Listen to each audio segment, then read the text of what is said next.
بالله من الشيطان الرجيم. بسم الله الرحمن الرحيم.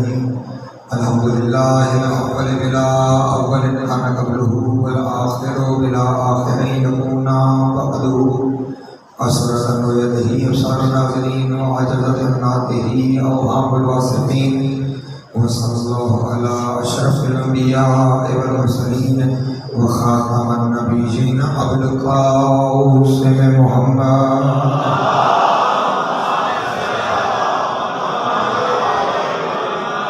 وآله الطيبين الطاهرين المعصومين الشرفاء الذين أذهب الله عنهم الرجس وطهرهم تطهيرا.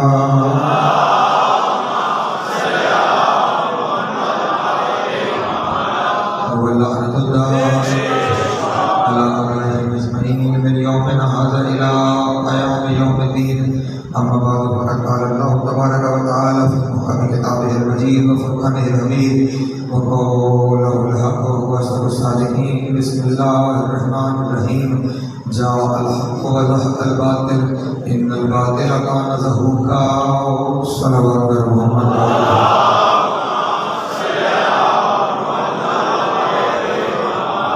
پھر بھی اتفاق بلند کر صلوات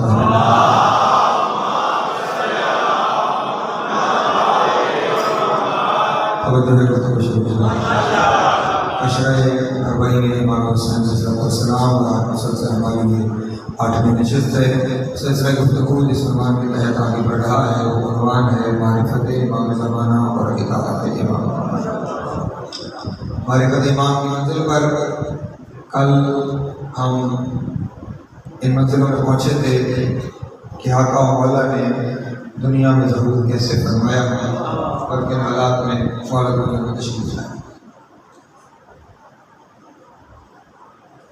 دنیا میں جتنے بھی مذاہب ہیں اور ملت اسلامیہ میں جتنے بھی مسائل ہیں، ہر مذہب کسی نہ کسی مسیحا کے انتظار میں ہے.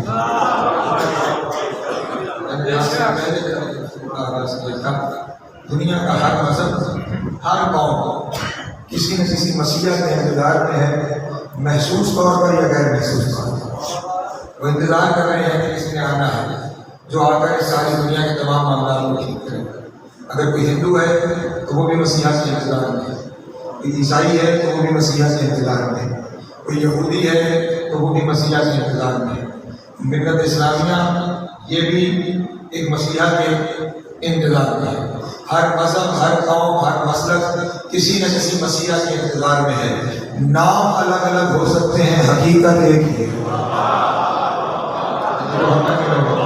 نام جدا جدا ہو سکتے ہیں لیکن حقیقت ایک ہے. بالکل اسی طرح ہے جس طرح ہر مذہب اور ہر مسلک میں ایک مالک کا، ایک خالق کا تصور پایا گیا ہے. ہر مذہب میں اللہ ہے، نام جدا جدا ہے،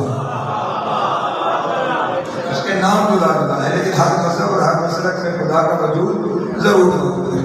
ایسے ہی ہر مذہب اور ہر مسلک میں ایک مسیحا کا وجود ضرور موجود ہے کہ جس نے آنا ہے. بلکہ وہ چند چیزیں کہ جن میں تمام عالم انسانیت کو اتفاق ہے بلا تفریق مذہب و مسلک، ان میں سے ایک چیز ایک مسیحا کا ضرور ہے کہ وہ آئے گا اور اس دنیا کے حالات کو تبدیل کرے گا.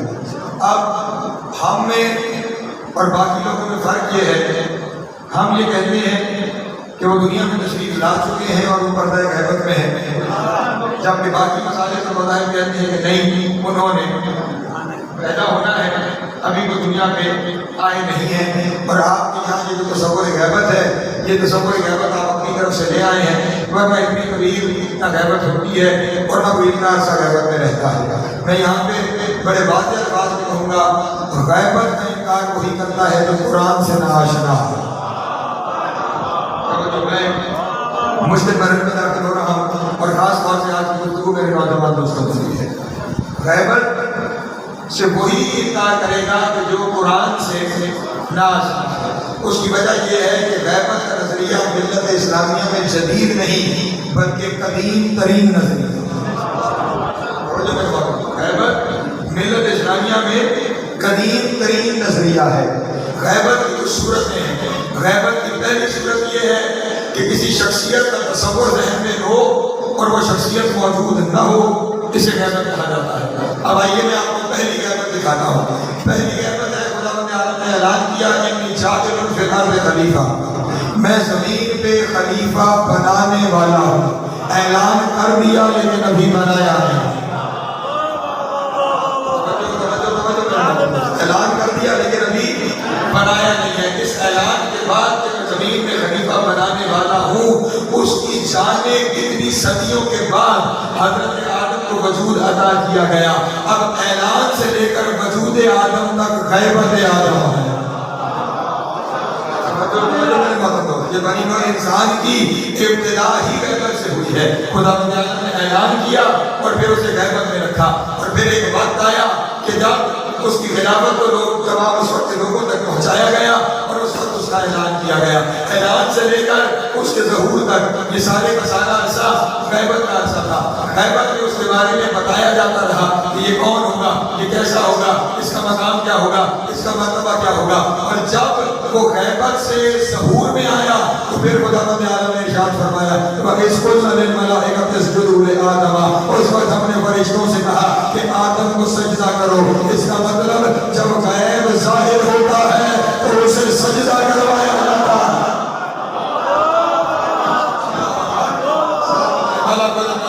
جب غیب کا ظہور ہوتا ہے تو پھر اسے سجدہ کروایا جاتا ہے، اور جب پہلا غیب ظاہر ہوا تھا تو اسے بھی سجدہ کروایا گیا تھا، اور جب آخری غیب ظاہر ہوگا، میں اپنی طرف سے نہ کہوں، قرآن مجید کی کچھ آیتیں میرے ذہن میں آ گئی، ممکن ہے مجھے قرآن مجید میں سے ایک سلوات پڑھیں تو آواز بلند عالم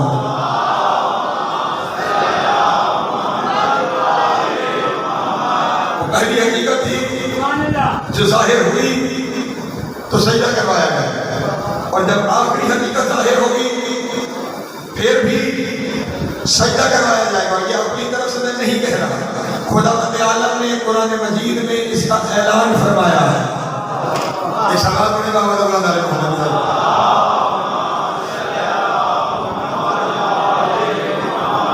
منگوا میں نے اس لیے دیا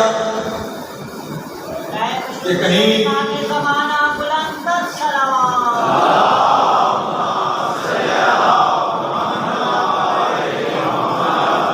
کوئی لفظ کیا ایک عورت ذہن میں آئی اور پڑھوں اور کہیں کوئی غلطی ہو جائے تو یہ مناسب نہیں ہے۔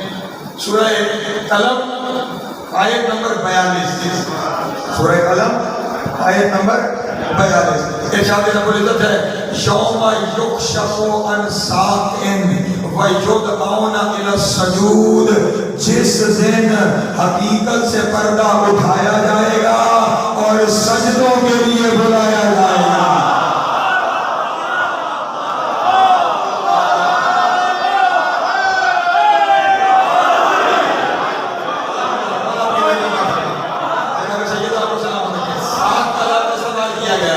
مولانا مودودی نے بھی اور رسول اللہ کے عظیم صحابی اور جدار بھائی حضرت عبداللہ ابن عباس نے بھی یہاں پہ ساق کا ترجمہ کیا ہے۔ وہ کہتے ہیں یکشف عن الساق، یہ عربی زبان کا محاورہ ہے، اور یہ کب استعمال ہوتا ہے کہ جب کہنے والا یہ کہہ رہا ہو کہ کسی حقیقت قاہرہ سے، کسی بہت بڑی حقیقت سے، کسی بہت سخت حالات میں پردہ ہٹایا جائے تو اسے کہتے ہیں یکشف عن الساق۔ اللہ کہہ رہے ہیں یوم یکشف عن الساق ویدعون الی السجود، وہ جس دن حقیقت قاہرہ سے پردہ ہٹایا جائے گا اور لوگوں کو یدعون الی السجود، انہیں سجدے کی دعوت دی جائے گی، انہیں سجدے کی دعوت دی جائے گی، بالکل جس طرح آدم کا تعارف کروایا گیا، اور جنہوں نے آدم کے تعارف کو قبول کیا، جب آدم کا وجود ظاہر ہو گیا انہیں سجدے کے لیے بلایا گیا اور انہوں نے سجدہ کر لیا، اور جنہوں نے اس غیبت میں آدم کے وجود کو تسلیم نہیں کیا تھا، جب سجدے کے لیے بلایا گیا تو وہ سجدے سے منکر ہو گیا اور اس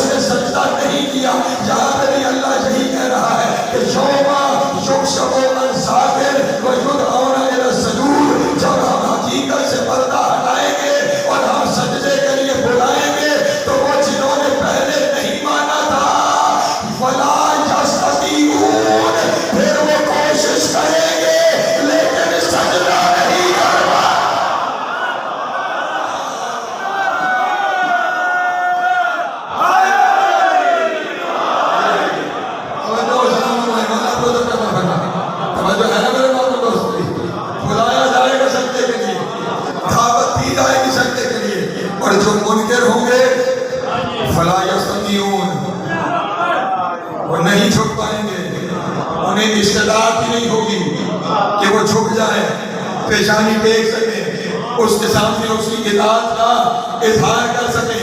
اس وقت ان کی حالت کیا ہوگی؟ خاشعۃ ابصارہم ترہقہم ذلہ، ان کی آنکھیں جھک جائیں گی، ذلت انہیں گھیر لے گی۔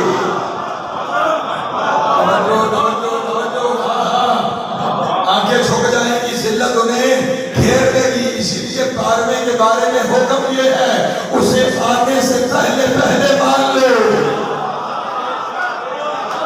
اسے آنے سے پہلے پہلے مان لو، اس کے آنے کے بعد پھر موقع نہیں ملے گا۔ آج موقع ہے، آج موقع ہے، آج مان لو، آج مان لو گے تو پھر اس کا اقرار آسان ہو جائے گا، اور اگر نہیں مانو گے ذلت گھیر لے گی، جھکنے کی کوشش کرو گے جھک نہیں پاؤ گے۔ فَذَرْنِي مَن يُكَذِّبُ بِهَٰذَا الْحَدِيثِ سَنَسْتَدْرِجُهُم مِّنْ حَيْثُ لَا يَعْلَمُونَ۔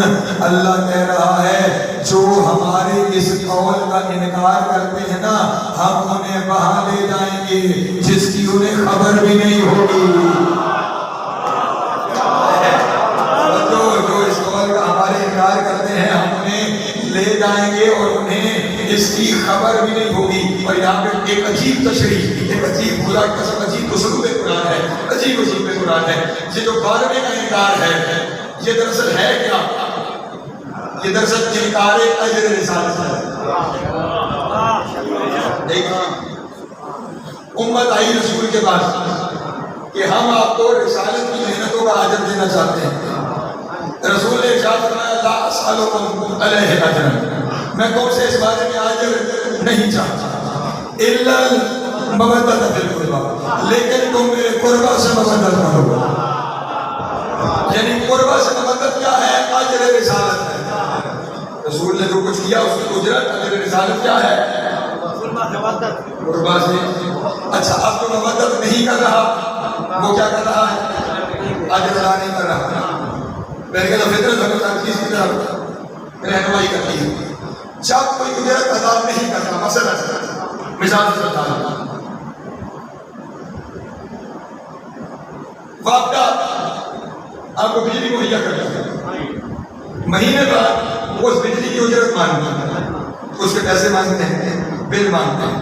اگر آپ بل نہ جمع کروائیں تو آپ نے اجرت نہیں دی، تو وہ کیا کرتے ہیں؟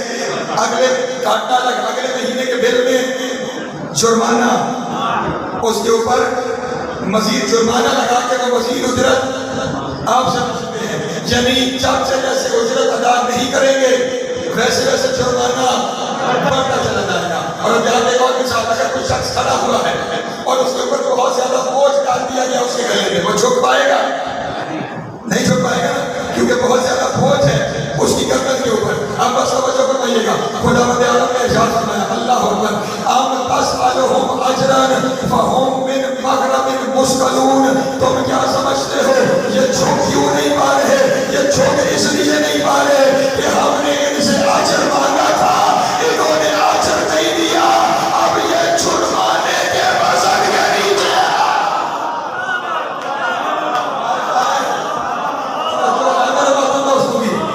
قرآن کی آیتیں ہیں، روایتیں نہیں۔ آپ نے ان سے اجر کا سوال کیا تھا اور اب یہ اجر ادا نہیں کر رہے تو اس پہ جرمانہ پڑ رہا ہے، اور اب ان کی گردنیں اس جرمانے کے وزن کے نیچے ہیں۔ اس لیے کل جب یہ جھکنا چاہیں گے تو یہ جھک نہیں پائیں گے۔ اور پھر آج کے لوگوں کی کوشش کی طرف اشارہ کرتے ہوئے خدا ہم جب ذکر کرتے ہیں نا امام زمانہ کا تو لوگ ہمیں گھور گھور کے دیکھتے ہیں، کس کا ذکر کرنے مجنون ہو گئے ہیں، پاگل ہو گئے ہیں۔ نہیں ہوتا، میڈیا کے اوپر تصویریں لوگوں کی پڑی ہوئی ہیں، مجنون ہو گئے ہیں، پاگل ہو گئے ہیں، کسی چھپے ہوئے کا، کسی غیب کا تذکرہ کرتے ہیں، کسی غیب کا ذکر کرتے ہیں، کسی چھپے ہوئے کا ذکر کرتے ہیں۔ ہمارے قدرت آ رہی ہے وَأَن يُعَادُ الَّذِينَ كَفَرُوا لَا يُسْرِفُونَ بِأَبْصَارِهِمْ لَمَّا سَمِعُوا الذِّكْرَ وَيَقُولُونَ إِنَّهُ مَجْنُونٌ، وہ لوگ کہ جب ذکر کو سنتے ہیں تو گھور گھور کے دیکھتے ہیں اور کہتے ہیں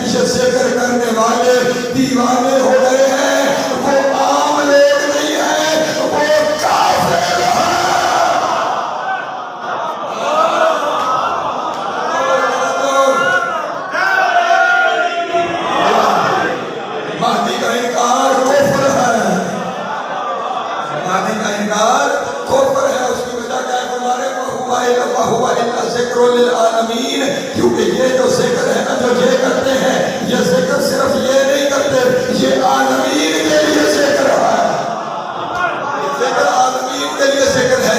اس لیے تمہیں پہلے دن بتایا تھا ہمارے یہاں امام نہ کسی گلی کا امام ہوتا ہے، نہ محلے کا امام ہوتا ہے، نہ علاقے کا امام ہوتا ہے، نہ ملک کا امام ہوتا ہے، نہ مذہب کا امام ہوتا ہے، نہ امت کا امام ہوتا ہے۔ ہمارے یہاں امام ہے، الامام من افترض اللہ طاعتہ علی العالمین، امام اسے کہتے ہیں جس کی اطاعت عالمین پہ فرض ہوتی ہے۔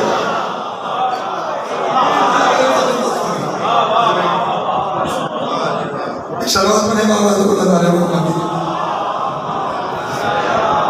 پہلی غیبت جب اس کا اظہار ہوا تو اس غیبت کے سامنے بھی جھکایا گیا، اور یہ جب انتہائی غیبت کا اظہار ہوگا تو پھر اس کے سامنے بھی جھکایا جائے گا، لیکن جھک وہی سمجھے گا جو اب جھک جائے۔ اب جھکنے کا منکر ہے وہ پھر جھک نہیں پائے گا۔ تو اللہ نے بنی نوع انسان کی آ گیا تو سامنے تو میں نے بیان کر دیا، اللہ نے بنی نوع انسان کی ابتدا ہی غیبت سے کی۔ اس کے بعد ایک اور غیبت ہے، میرے بچوں کے ذہن واضح ہونا، یہ غیبت کوئی نیا نظریہ نہیں ہے، اور یہ غیبت جس غیبت کا اب تذکرہ کرنے جا رہا ہوں، یہ غیبت انتہائی مشابہ ہے میرے مولا کی غیبت کے ساتھ، اور یہ غیبت ہے حضرت ابراہیم علیہ السلام کی غیبت۔ اور یہ کیوں غیبت متشابہ ہے میرے مولا کے ساتھ؟ اس لیے کہ میرا مولا بھی امام ہے، اور ابراہیم کی بھی امامت کا تذکرہ قرآن میں کیا گیا ہے۔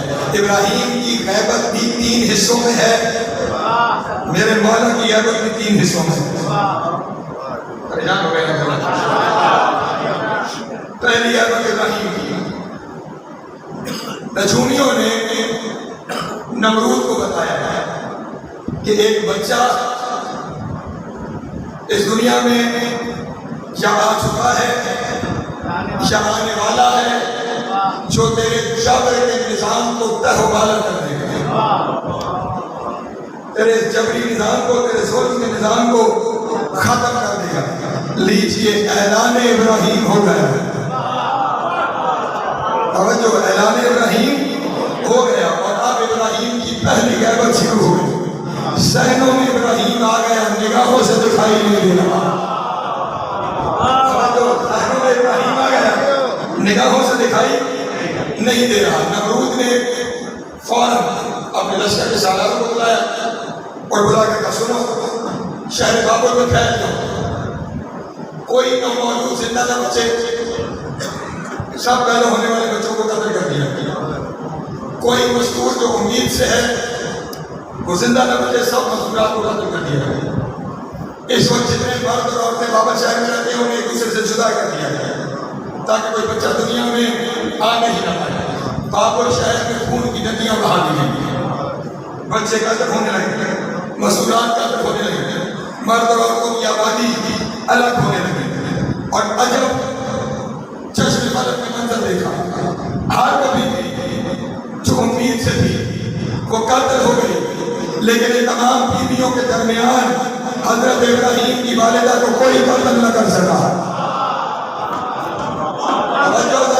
تمام عورتیں قتل ہو گئی، تمام بچے قتل ہو گئے، لیکن حضرت جناب ابراہیم کی والدہ اسی معاشرے میں رہ رہی ہیں، انہی لوگوں کے درمیان رہ رہی ہیں۔ کوئی سارے لوگ جو تمام امید والی عورتوں کو قتل کر رہے ہیں وہ ابراہیم کی ماں کو بھی دیکھ رہے ہیں، اس کے باوجود وہ ابراہیم کی ماں کو قتل نہیں کر پا رہے۔ میں نے کتابوں کو چھاننا شروع کیا کہ ہر ایک بیوی جو امید سے تھی اسے قتل کر دیا گیا، پھر ابراہیم کی ماں قتل کیوں نہ ہو سکی؟ مجھے ہر کتاب میں ایک ہی جواب ملا، ابراہیم کے یہاں، ابراہیم کی ماں کے یہاں بچے کے کوئی آثار ہی نہیں تھے۔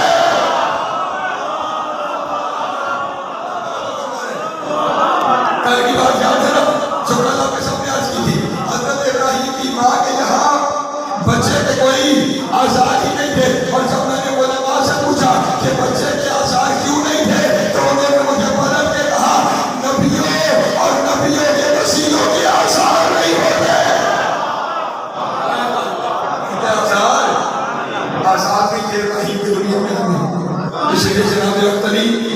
بچ گئی، یہ پہلی غیبت بچ گئی ہر روز۔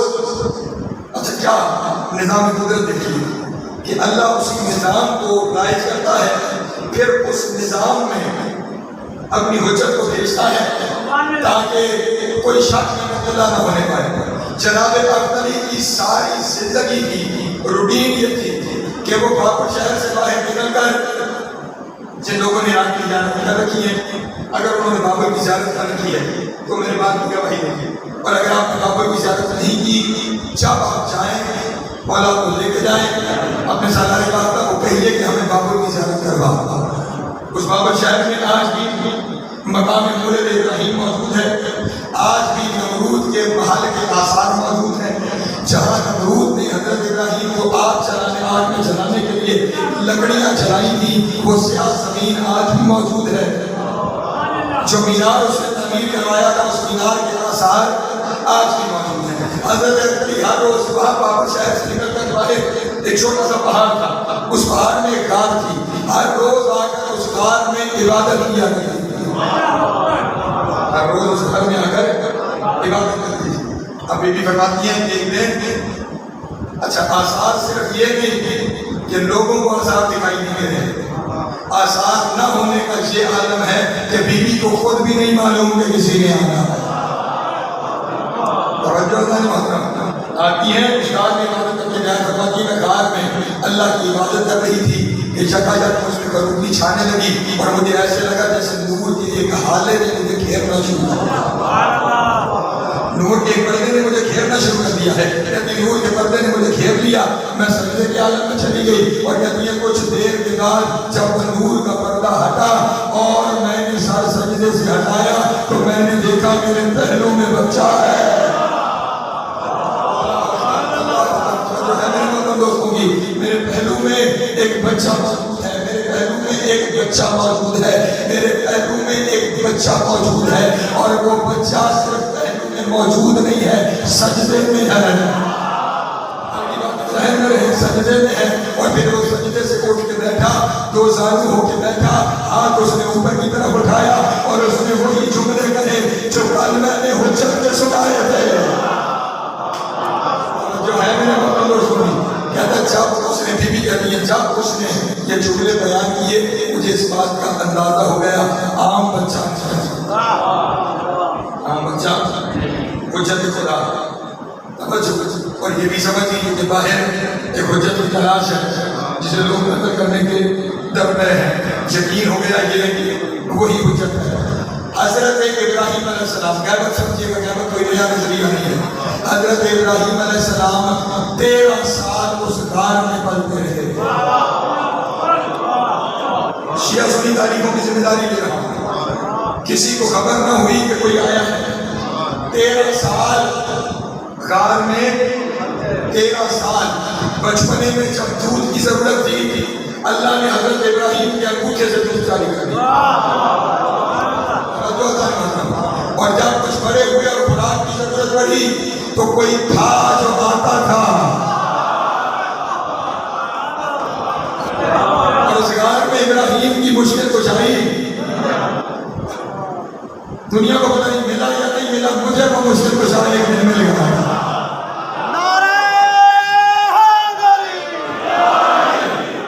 ہاں، اور میں نے کوئی الہام نہیں ہوا، مجھے کتابوں سے ہی ملا، اجازت ہے آپ کو نہیں پہنچا دیا۔ بعد میں جب ابراہیم نے اعلان کر دیا نا تو نمرود نے حکم دیا ابراہیم کو آگ میں جلایا جائے، ذمہ داری لے رہا ہوں، ابراہیم کو آگ میں جلایا، اتنی آگ جلائی گئی کہ کسی کے لیے قریب جا کے ابراہیم کو پھینکنا ممکن نہیں تھا۔ اس وقت منجنیق ایجاد کی گئی ہے دور سے پھینکنے کے لیے، اس طرح آپ کے یعقوب ہے، اس زمانے میں منجنیق جنگوں میں استعمال ہوتی تھی، منجنیق ایجاد کی گئی کہ منجنیق میں ڈال کے ابراہیم کو آگ کی طرف پھینکا جاتا ہے۔ نمرود نے کہا میں اپنے اس دشمن کو جلتے ہوئے دیکھنا چاہتا ہوں، ویسے جلتے ہوئے اب کیا کیا جاتا ہے، اس نے مینار تعمیر کیا کہ میں اس مینار کے آثار آج بھی موجود ہوں، میں اس پہ بیٹھ کر ابراہیم کو جلتے ہوئے دیکھوں گا۔ میں یہاں پہ ایک جملہ سے کہا کرتا ہوں، اس نے مینار بنوایا اس لیے تھا کہ میں ابراہیم کو جلتے ہوئے دیکھوں، لیکن نتیجہ تو نکل آیا کہ جو اس نے بیان کیا اس کی وجہ سے دشمن علی قیامت تک چلتا رہے گا. ویسے توجہ فرمائیے گا، ابراہیم کو منجنیق پہ پھینکا گیا، فوراً جبریل نے کہا میرے اللہ مجھے اجازت دے میں کہیں نبی کی مدد کروں اور اسے آگ سے بچاؤں. چاہو جبریل اگر مدد دیتا ہے تو کرو. جبریل آئے کرو کریے نبی اللہ اجازت دیتے ہیں میں آپ کی مدد کروں، آپ کو اس آگ سے بچاؤں. پوچھا جناب ابراہیم نے کون ہو؟ اب وہ عشق کی منزل پہ ہے. کون ہو؟ میں جبریل امین وحی آپ کو بچانے آیا ہوں، آپ کی مدد کرنے آیا ہوں. کہا خبردار جبریل آج مجھے اس کے سوا کسی کی مدد نہیں چاہیے جس نے مجھے حجت بنایا. کسی کی مدد نہیں چاہیے جس نے حجت بنایا ہے. پلٹ جاؤ اور اب بیان سنیے گا جہاں سے نمرود کا بیان عمر اور ملوک میں شروع ہوتا ہے. وہ کہتا میں نے دیکھا کہ ابراہیم کو جب آگ کی طرف پھینکا جا رہا تھا تو میں آگ کے وسط میں دیکھ رہا تھا کہ جہاں ابراہیم گرے گا کہتا جیسے ہی میں نے دیکھا میں حیرت کے سمندر میں گم ہو گیا. ایک درخت لگا ہوا تھا، اس درخت پہ ایک جوان بیٹھا ہوا تھا جس نے سبز رنگ کا عمامہ پہنا ہوا تھا. اس نے آتے ہوئے ابراہیم کو اپنے ہاتھوں میں لیا، اس درخت پہ لٹایا اور پھر آگ کو پکار کے کہا شاہجارن کونی بردن وسلام علی ابراہیم، اے آگ ابراہیم کے لیے ٹھنڈی ہو جا. اس کے حکم کی وجہ سے آگ گلزار ہو گئی اور اس نے اب ابراہیم کو اٹھا دیا اور ابراہیم اللہ کی مدد آ گئی.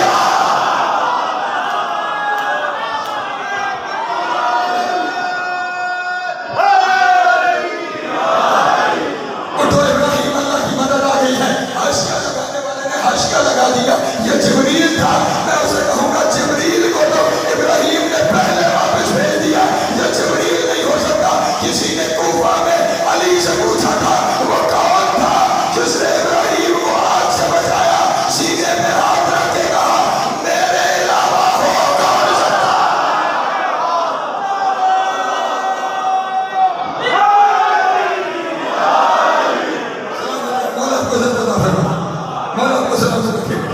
لیکن غیبت ہے ابراہیم کی 13 سال غار میں.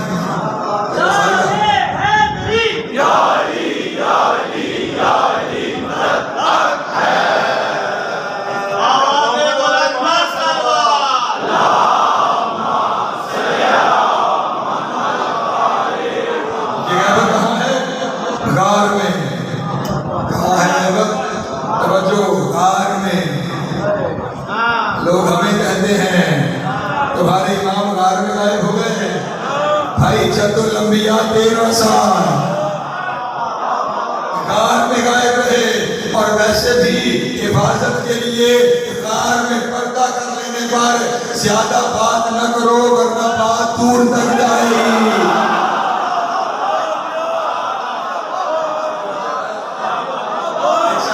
بابا سے بولنا محمد اللہ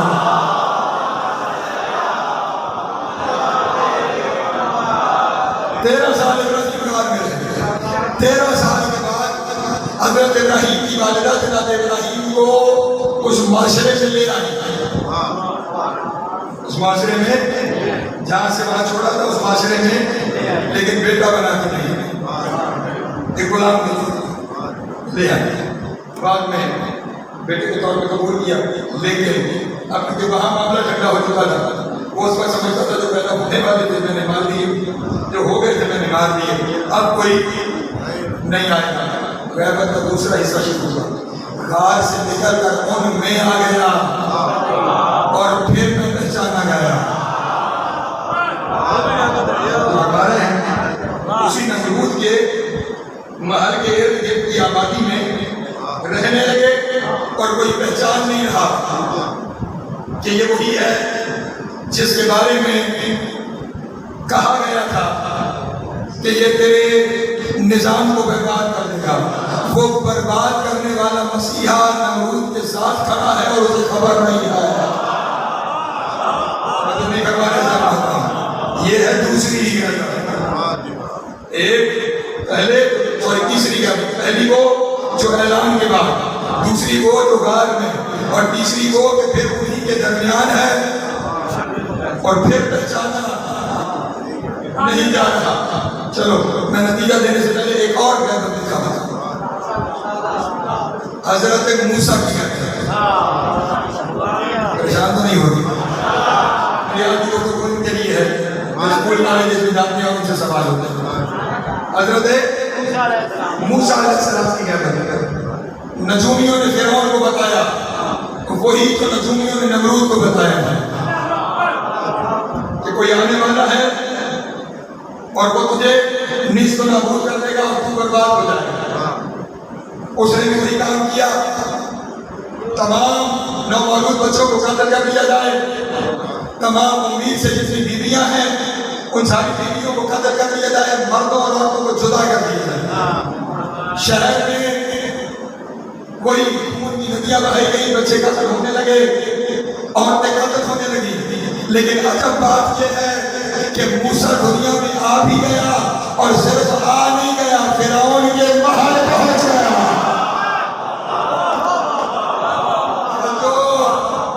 آ بھی گئے دنیا میں، فرعون کے جسے خطرہ تھا اس تک پہنچ گئے.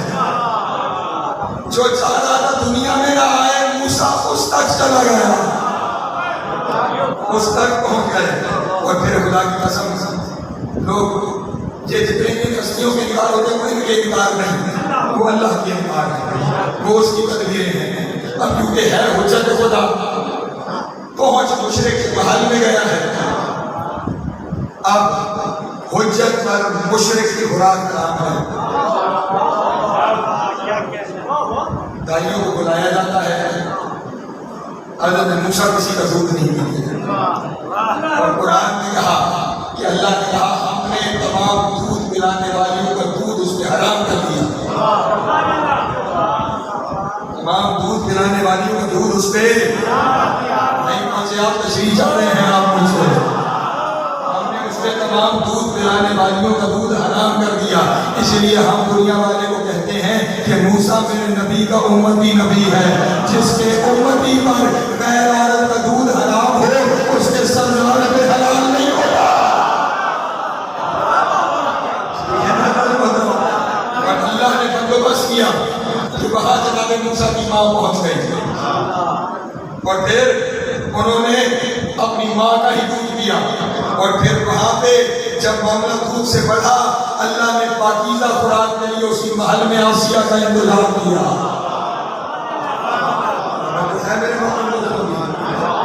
اسی کے محل میں بلتا رہا جس کو خطرہ تھا. یہ غیبت ہے. کیا ہے؟ ایک منظر اور آگے بڑھنا چاہتا ہوں اگر آپ میرے ساتھ ہیں. سب کو چھوڑ دیجئے، سب کو چھوڑ دیجئے. ان غیبتوں میں سب سے بڑی غیبت میرے نبی کی غیبت ہے. تمام غیبتوں میں سب سے بڑی غیبت میرے نبی کی غیبت ہے. 40 سال سے چھوڑے ہیں وہ تو ہو گیا. روز میثاق کا اعلان ہوا، پہلے آپ کے سامنے پڑھ چکا. وَإِذَا أَخَذَ اللَّهُ مِيثَاقَ النَّبِيِّينَ لَمَا آتَيْتُكُم مِّن كِتَابٍ وَحِكْمَةٍ ثُمَّ جَاءَكُم رَّسُولٌ مُّصَدِّقٌ لِّمَا مَعَكُمْ. سنو، میں ایک مصدق رسول کو بھیجوں گا. میں ایک مصدق رسول کو بھیجوں گا. اعلان عالم ارواح میں ہو گیا. پھر نبی آنے لگے اور ہر نبی اس کی بشارت دینے لگا. ہر نبی آدم سے لے کے عیسیٰ تک ہر نبی بشارت دیتا رہا. اعلان بھی ہوتا رہا، بظاہر وجود بھی سامنے نہیں تھا. یہ پہلی غیبت تھی. یہ کیا تھی؟ تمام آسمانی کتابوں کے علماء کو اس بات کی خبر تھی کہ آنے والا ہے ایک جس کے بارے میں عیسیٰ نے بھی کہا ہے کہ وہ آئے گا اسمہ احمد، جس کا نام احمد ہوگا. عیسائی بھی جانتے تھے، یہودی بھی جانتے تھے. اس لیے عیسائی اور یہودیوں کے علماء عرب میں آ کے آباد ہوئے، کیونکہ وہ جگہ بھی جانتے تھے جہاں اس نے آنا ہے. اب انہیں خبر ہے کہ آنا ہے، انہیں خبر ہے کس دور میں آنا ہے، انہیں خبر ہے کس علاقے میں آنا ہے. وہ اس علاقے میں آ کے رہنے لگے، اس دور میں رہنے لگے، اور جس کی خبر تھی وہ آ بھی گیا.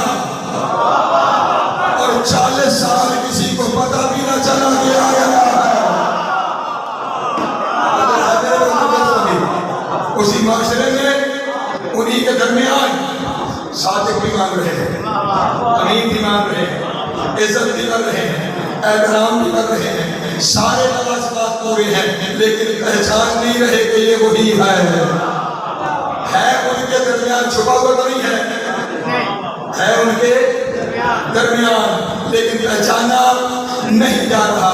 پہچانا اس دن گیا جس دن اس نے خود کہا کہ میں وہی ہوں، اور جو ہے میرے مطلب لوگ، جس دن اس نے کہا کہ میں وہی ہوں، یہاں پہ اپنے امام کی غیبت کو سمجھیے گا۔ آپ کے امام کی غیبت یہ نہیں ہے کہ امام کہیں جا کے چھپ کے بیٹھ گئے ہیں، امام کسی پردے میں بیٹھے ہوئے ہیں، امام کسی جگہ چھپے ہوئے ہیں، نہیں، امام کی غیبت چھپنے والی نہیں ہے، امام کی غیبت رسول والی غیبت ہے، وہ ہے ہمارے درمیان، پہچانے نہیں جا رہے،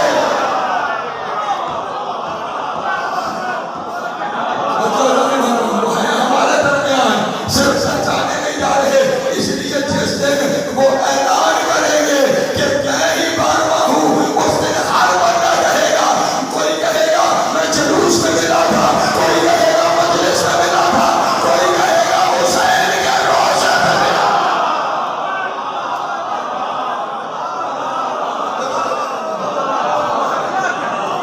وہ کہیں چھپ کے نہیں بیٹھا ہوا، وہ تمہارے درمیان موجود ہے، وہ تمہارے ساتھ موجود ہے۔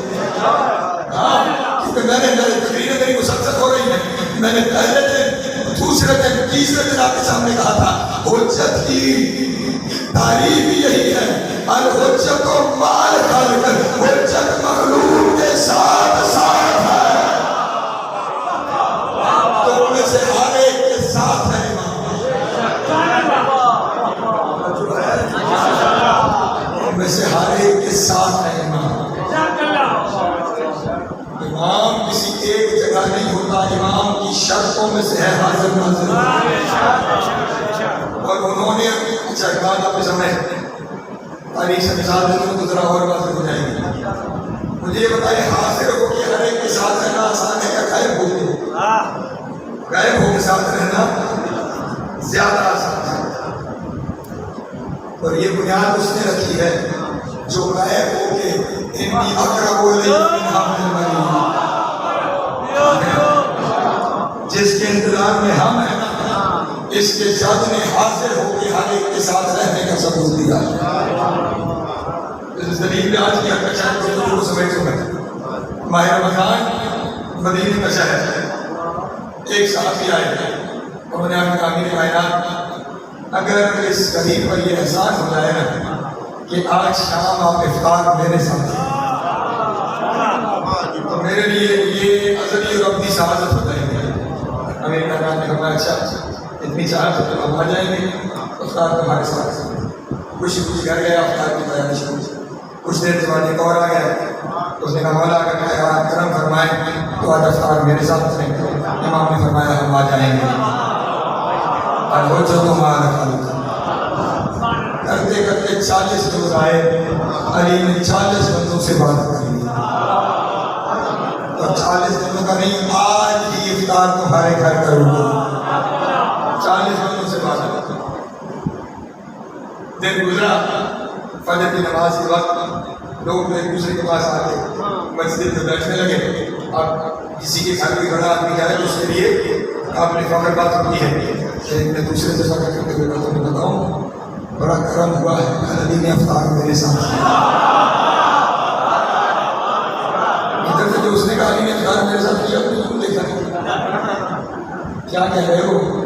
علی تو کل افطار میں میرے ساتھ کیا۔ آہستہ آہستہ مسجد میں نمازیوں کی تعداد جیسے جیسے بڑھتی گئی، اور ہر بعد میں آنے والا پہلے والی بحث میں شامل ہونے لگا۔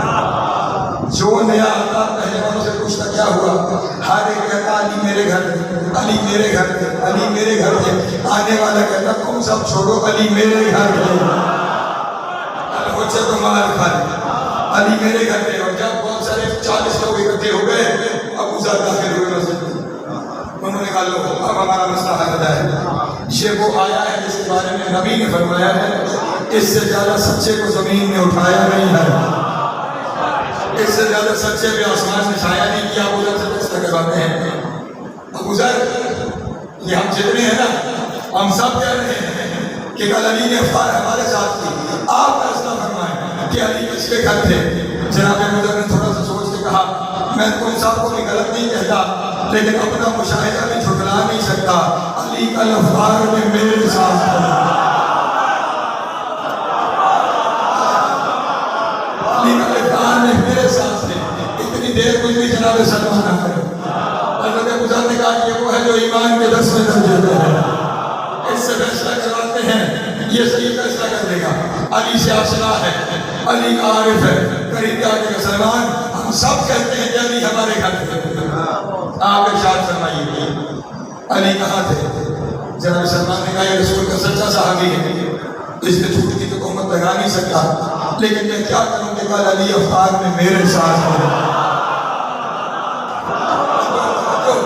الحجت و الکن، علی افطار میں میرے ساتھ تھے۔ اتنی دیر میں رسول خدا مسجد میں تشریف لے آئے اور رسول سے جب سب کو بحث کرتے دیکھا، رسول نے فرمایا کیا ہوا؟ سب صحابہ نے کہا یا رسول اللہ اب آپ کے علاوہ بچہ ہی کوئی نہیں ہے جو یہ فیصلہ کر سکے، کہا بتاؤ کیا فیصلہ ہے؟ معاملہ یہ ہے ہم سب کہہ رہے ہیں علی افطار میں میرے ساتھ تھے، ابو ذر کہہ رہے ہیں میرے ساتھ تھے، سلمان کہہ رہے ہیں میرے ساتھ تھے، یا رسول اللہ آپ صادق اور امین نبی ہیں، آپ بتائیں علی کس کے ساتھ تھے؟ رسول نے فرمایا تم اپنی اپنی جانو، وہ کل افطار میں میرے ساتھ۔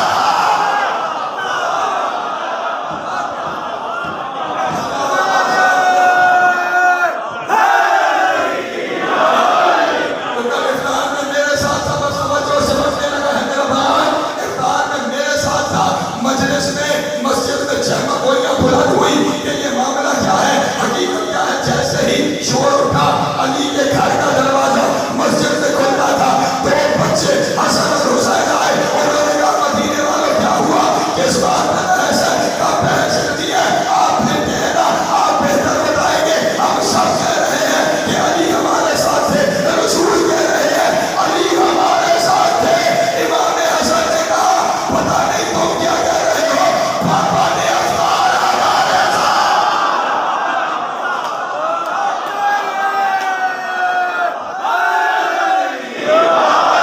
لیکن نتیجہ سننا، حجت صرف خالق کے ساتھ نہیں ہوتی۔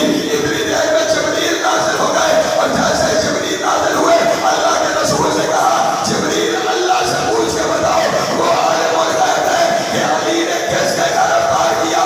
جبریل گئے اور بلند کرائے کہ اللہ کہہ رہا ہے ان علی افطر صومہ علی العرش، علی نے تو کل روزہ عرش میں افطار کیا۔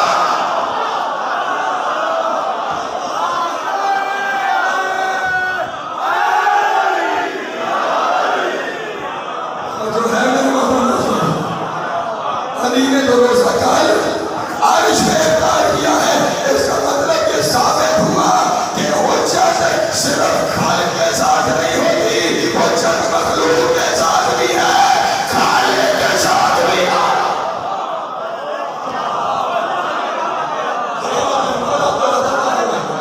جو وہاں حاضر ہو کر شاہ بھی ہر جگہ حاضر ہے، وہ امام۔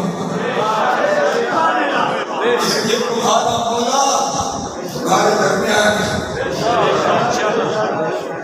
اس کی غیبیت مت سمجھو کہ کسی پردے میں کسی دور نہ، تمہارے درمیان تمہارے معاملات سے آگاہ، تمہارے معاملات سے واقف، تمہارا محافظ۔ کبھی حالات پہ غور کیا؟ 14 صدیاں ہو گئی قاتل ہو رہے، 14 صدیاں ہو گئی مصیبتوں میں، 14 صدیاں ہو گئی قومیں تمہیں نیز کو نابود کرنے کے ڈر رہے ہیں، اور پھر ہر روز تم بڑھتے جا رہے ہو۔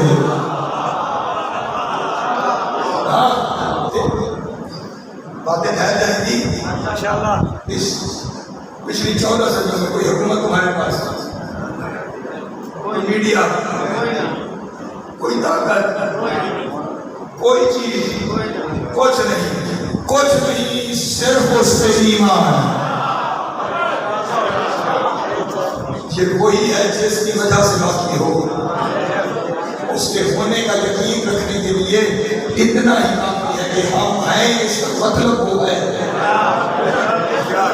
اس نے تمہاری حفاظت کر رکھی ہے، اس نے تمہارا حساب کر رکھا ہے، وہ تمہارے ساتھ موجود ہے، وہ تمہارے امور پر گواہ ہے، اور اس سے توسل کرو، اس سے ہدایت مانگا کرو۔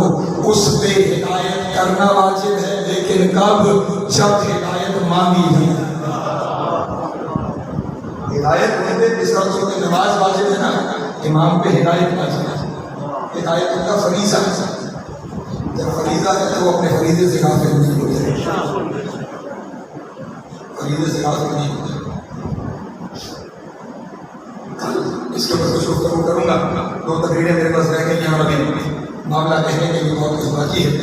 کوشش کروں گا کل اور پرسوں کی تقریر میں جتنا ممکن ہو سکے میں آپ تک امام کا پیغام پہنچاتا چلوں۔ آج صرف اس بات کو ذہن میں لے کے جائیے گا، وہ آپ کے درمیان ہے،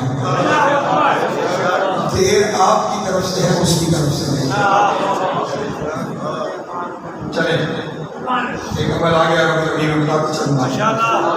جب کوئی ایسا سوال کہ جس کا جواب نہ مل پا رہا تمام تر کوششوں کے باوجود، تو پھر رات سونے سے پہلے وضو کریں، 2 رکعت نماز ہدیہ امام زمانہ پڑھیں، اس کے بعد نماز جب تمام ہو جائے تشہد کی حالت میں ہی بیٹھے رہیں، اول و آخر 11 دفعہ درود پڑھیں، درمیان میں 21 دفعہ یا ہادی ہو یا ہادی اول و آخر 11 مرتبہ درود شریف 21 دفعہ یا ہادی ہو، یہ پڑھ کے اپنے بستر پہ چلے جائیں جو پاک ہونا چاہیے۔ اس بستر پہ یعنی آپ جب سے آپ نے نماز شروع کی اور بستر پہ آنے تک آپ نے کسی سے کلام نہیں کرنا، اور اپنے سوال کو ذہن میں رکھ کے آپ نے سو جانا ہے، انشاءاللہ اس کی طرف سے مضبوط ہو جائے گا، اس کی طرف سے کسی نہ کسی صورت میں آپ کے لیے رہنمائی کا سامان مہیا کر دیا جائے گا۔ شرط بس وہی ہے اس کے ہونے پہ یقین، اور وہ اپنے ہونے کا یقین دلائے گا۔ اگر اس گھرانے کو ویسے مانا جاتا جیسے اس کے بھیجنے والا چاہتا تھا، تو پھر علی و بطول کی بیٹیاں کوفہ اور شام کی بازار رونے کے لیے ایک لفظ بہت کافی ہے، زینب اور شام کا بازار، اجر کو بدلا۔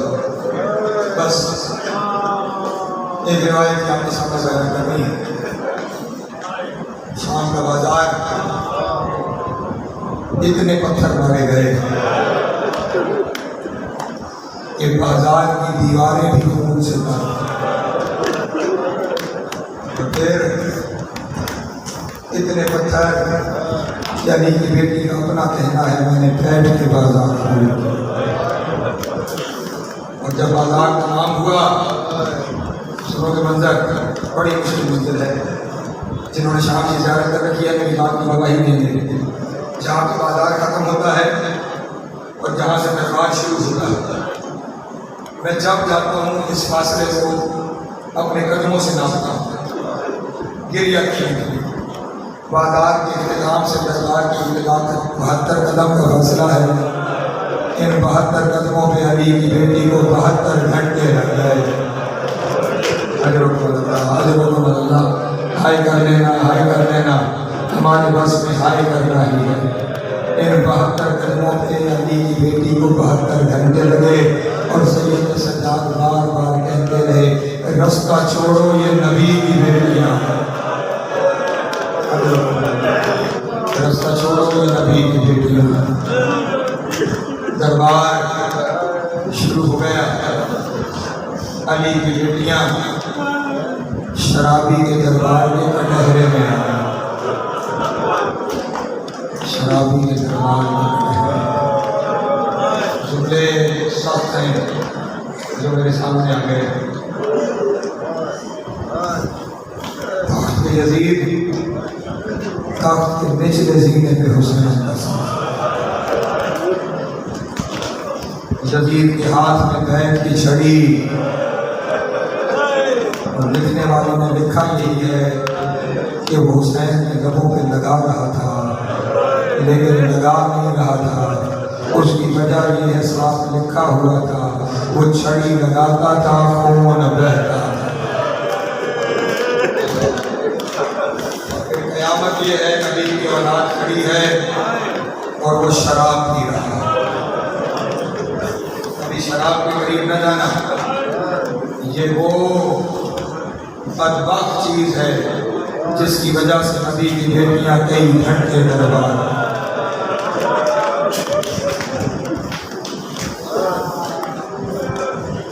کئی گھنٹیاں بھی دربار میں کھڑی ہوئی. وہ شراب پیتا رہا اور پھر جب وہ شراب پی چکا پھر مکمل ہو کے پوچھ رہا ہے ان میں علی کی بیٹی زینب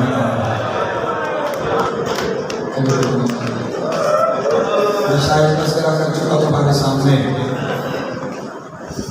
شیبر نے کہا یہ تو بڑھیا کے پیچھے پردہ بنا کے کھڑی ہے یہ علی کی بیٹی زینب. کہنے لگا میرے دربار میں پردے کی ضرورت نہیں ہے. میرے دربار میں پردے کی ضرورت نہیں. بڑھیا ہٹ جاؤ. جناب فضا نے کہا نہیں میں سامنے سے نہیں ہٹوں. شرابی کہاں علی کی بیٹی کا. شیبر کو کہا تازیانہ لے کے جاؤ اس بوڑھی عورت کو ہٹاؤ. شیبر تازیانہ لے کے چلا. جناب فضا میں دربار میں بیٹھے ہوئے حبشیوں کی طرف دیکھ کہا حبشیوں تمہاری غیرت بھر گئی. تمہارے سامنے تمہارے قبیلے کی مستور کو مارا جائے گا. 400 حبشیوں نے تلواریں نکالی اور تلواریں نکال کے یزید کو کہا خبردار یزید کوئی ہماری قوم کی مستور کی طرف آنکھ اٹھا کے نہ دیکھے. یہ سننا تھا جناب زینب کا رخ مدینے کی طرف تھا اور رو کے کہا اللہ کے نبی گواہ رہنا کنیز کو بچانے والے آ گئے.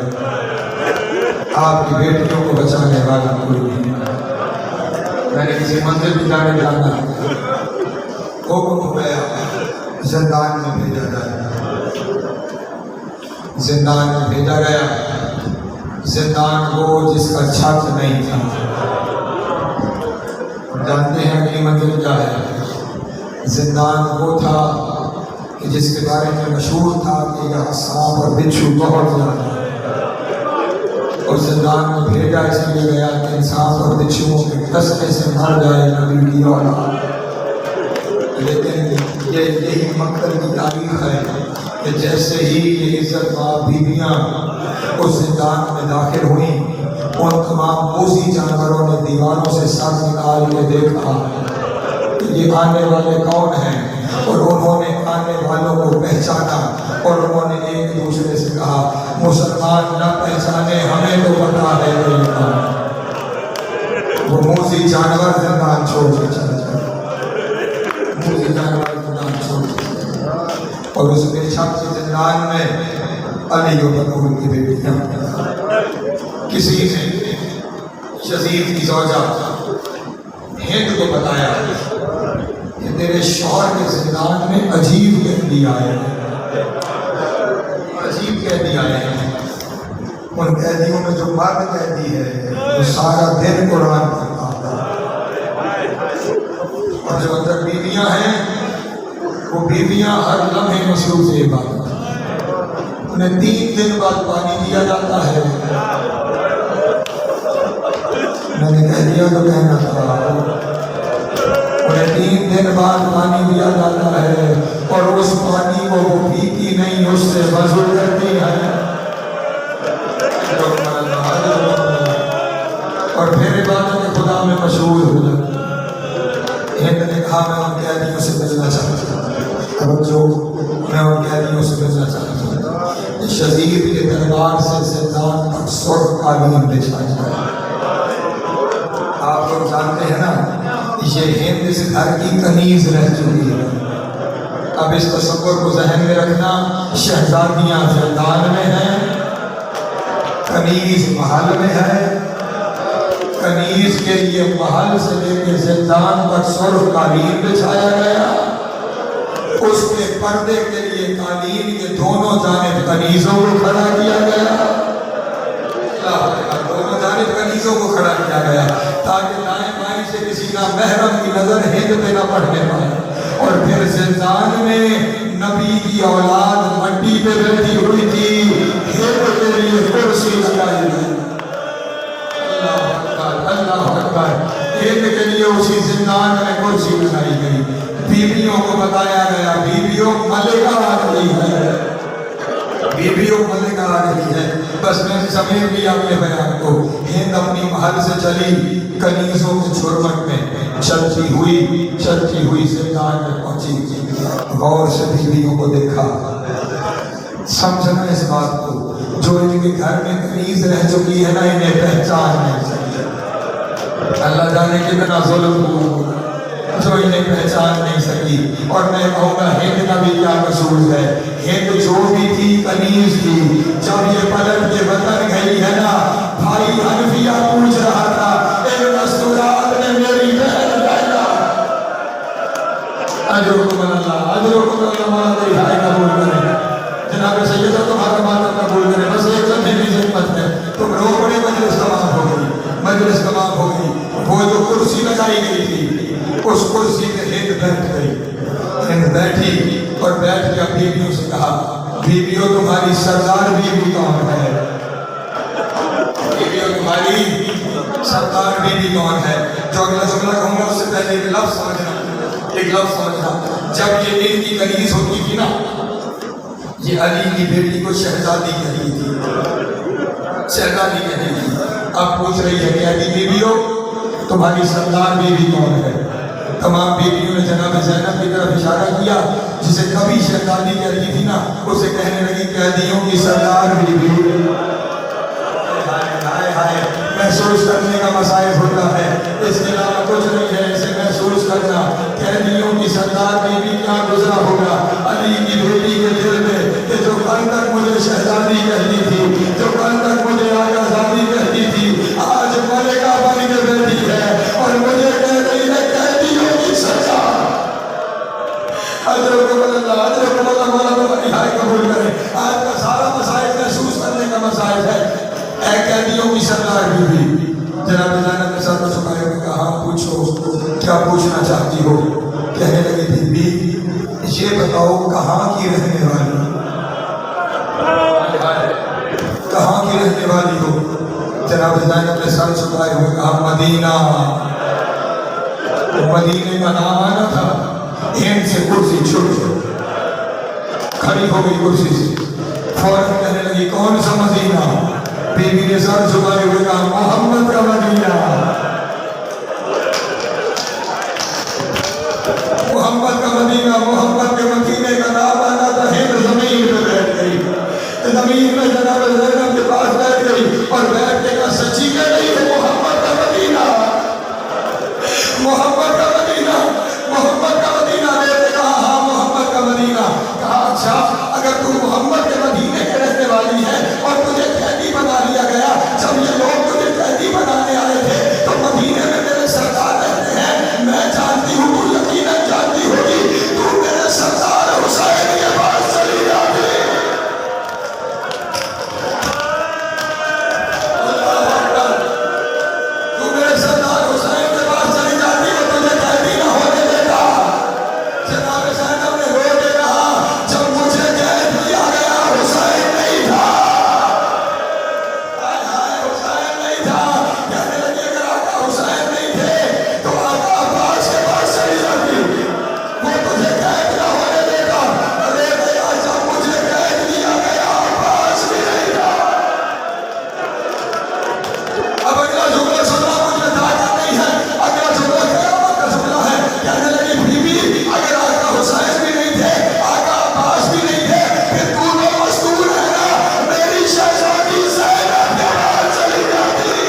ہوتا ہے